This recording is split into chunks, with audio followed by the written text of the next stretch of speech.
He's the man who runs Britain's second biggest daily with ferocious drive and a natural feel for his readers' prejudices, though he prefers to call them anxieties.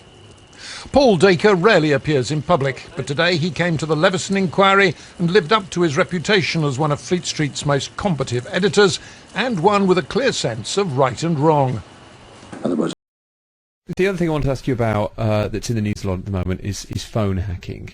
It comes and goes from the news, but it's dominated much of the news for the last few months. Is it something... It's unfortunate. It's unfortunate. It's not attractive, Richard. What do you mean? I mean, you know, like something when something's attractive, like, I don't know, like, Lulu.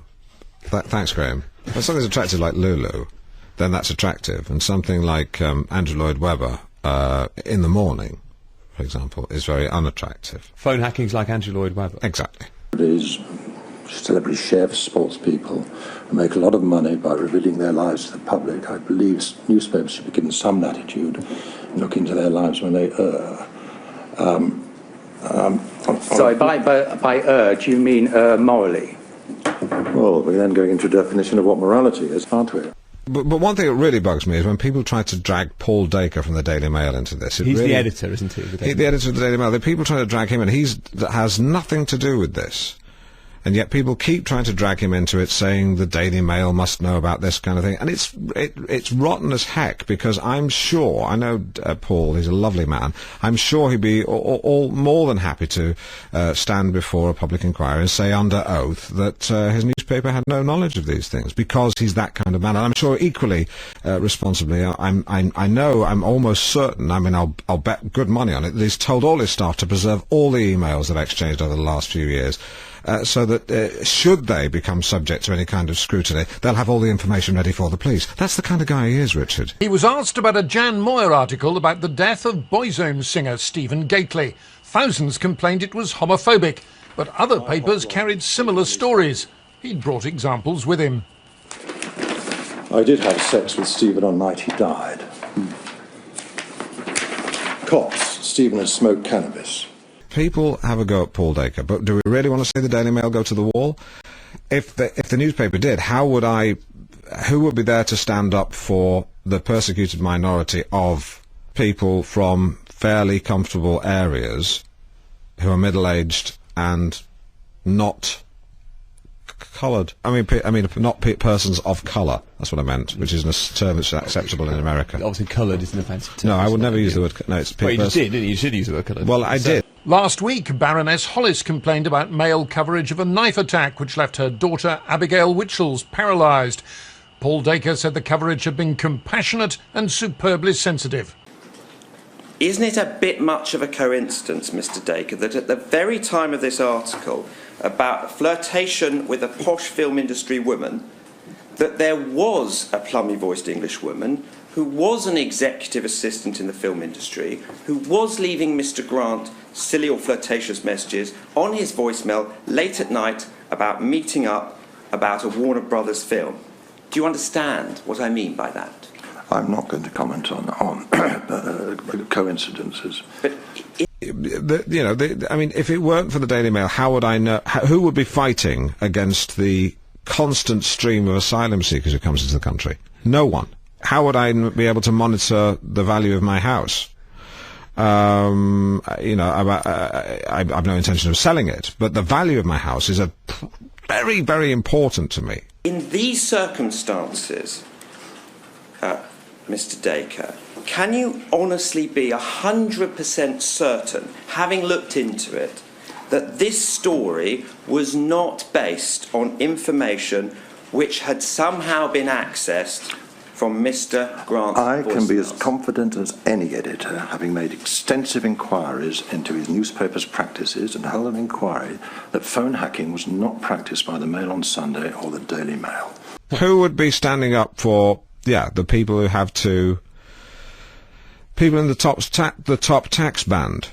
People go on about, oh, Paul Dacre this, Paul Dacre that. He's a lovely man. So what if his newspaper has hired more private detectives to use in subterfuge than any other newspaper? What does that say? Nothing. It just says that they're pretty, they're pretty hard-working people who like to leave no stone unturned. Had it been impeccably accurate in the past. And Mr. Wallace also said he couldn't be sure. I'm not going to speak for other newspapers. I will speak for associated newspapers, and I've told this inquiry I cannot be any more unequivocal that all my inquiries and all the evidence I have received, having spoken to the editors of my group, our group did not hack phones, and I rather resent your continued insinuations that we did. They're pretty hard-working people who like to leave no stone unturned. People have a go at Paul Dacre for employing more private detectives than any other newspaper. How else are they supposed to get news unless they, employ a record number of private detectives? Does self-regulation, as was argued by Paul Dacre today, work? Well, manifestly, it doesn't work in the form in which we currently have, and I think it was absolutely ludicrous of Mr Dacre to suggest at some length that there was no problem there whatsoever. We've got to have it massively beefed up and changed, and it is entirely facile to come in and say that it's all working great. I think that there should be government oversight of it, but broadly self-regulation of the press, because you must have a free press.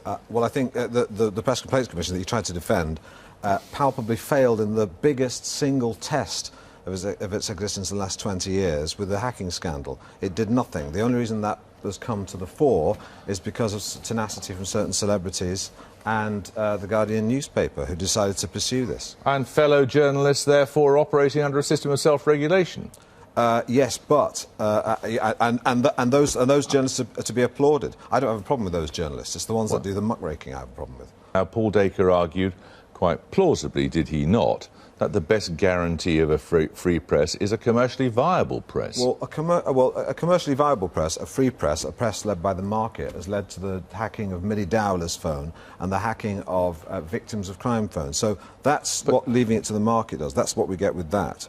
All the Daily Mail are interested in, and all they do, it's commercial interest. It's selling newspapers, and everything's based on who's shagging who. It's not about trying to expose corruption. Well, it's not all about that. That, as he explained today, was a way of selling newspapers. It helped to sell newspapers, which carried the cost of the other stuff. Yes, but the point is that's not why this whole thing's occurred. It's occurred because the victims of crime, their phones have been hacked, and self-regulation hasn't worked in that. It's only come about because of this aberration. It's a breach of the law.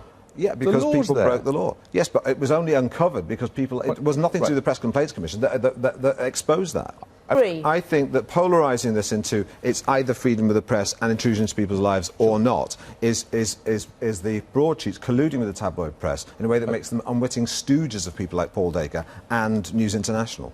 So what if circulation's going down? If newspapers exist to basically make money, and this byproduct is they occasionally do things that are noble and laudable, then but they make the most of their profit comes from searching through people's rubbish bins.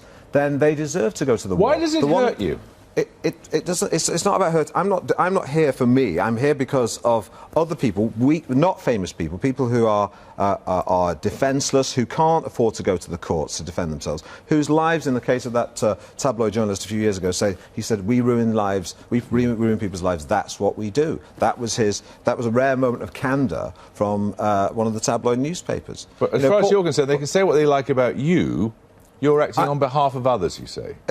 Well, I think there's certain rules. It has to be in the public interest. And basically, if I was someone... I don't think we should roll with the punches. I think there are certain questions that are legitimate, some aren't. If I went round as a politician saying I was the paragon of virtue and extolling the family values and all the rest of it, and then my personal life would be legitimate because I'm trading on that to be elected. I write comedy. If they think my comedy is crap, they're welcome to say so. But my personal life has nothing to do with them. Would Paul Dacre like it if I went through his bin or I asked him what exactly he gets up to in bed? It's none of my business. It's none of his. I would certainly agree that, Paul Dacre's being disingenuous. In the Operation Motorman files, which The Independent got hold of, Associated Newspaper Group had 1,300 separate transactions. Blagging's only legal in the public interest. He said today, for example, people should be free to get ex-directory phone numbers, and yet it was shown by The Independent looking at the Motorman files that part of the blagging example was going after the parents of the Dunblane children and finding their ex-directory phone numbers through blagging. How can that be justified? It cannot. If the tabloids can only exist by reporting that kind of garbage, then that's not a good enough reason for them to exist. So you would rather a free press disappeared? Are you serious? No, of course, no. There's plenty of free newspapers who don't have to indulge in that kind of thing, that report the news. Well, not sure that the Times is down 14% year-on-year circulation, the Observer's down 11% year-on-year circulation. So you're saying that what we have to do is let them basically intrude into people's personal lives. They're going to have to become more inventive and more creative. Or be more entertaining. I managed to entertain people without searching through people's rubbish bins. That's true. I don't have to do that. Well, no, they're going to have to stop the hacking and blagging, because people aren't going to put up with it anymore. And now the general public has realised how they get some of these stories. They're going to have to be more inventive. But your Daily Mail fluffy kitten stories are not going to go away, and that is the price that public figures are going to have to put up with. If we want a free press there occasionally to expose corruption, if we want the Telegraph MP's expensive stories, that's the price. We also have to remember I caricature what Paul Dacre is and the Daily Mail. This is a newspaper which is... We chose as the newspaper to be Alan Partridge's favourite newspaper because it has the requisite level of pompous prurience and contempt for the weak and a xenophobic attitude, and this creates this image of a little England where people play cricket, drink warm beer, and all the corner shops are run by white people. And that is not reality. And I don't think that someone who presents and trades to people's worst fears, as that newspaper does, it panders to people's worst fears.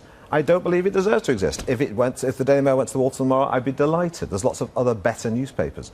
It's worse than the tabloids. I know on my mind very well, but you have great sympathy with you on the Daily Mail. But if not the Daily Mail, then who? Well, do you know what, we need somebody. We need somebody the red out there tops to at sell least the wear the papers. vulgarity on their sleeve. The Daily Mail has a certain duplicity to its nature. Yes, you rather amusingly said it was halfway between a broadsheet and a tabloid, which certainly amused me no end.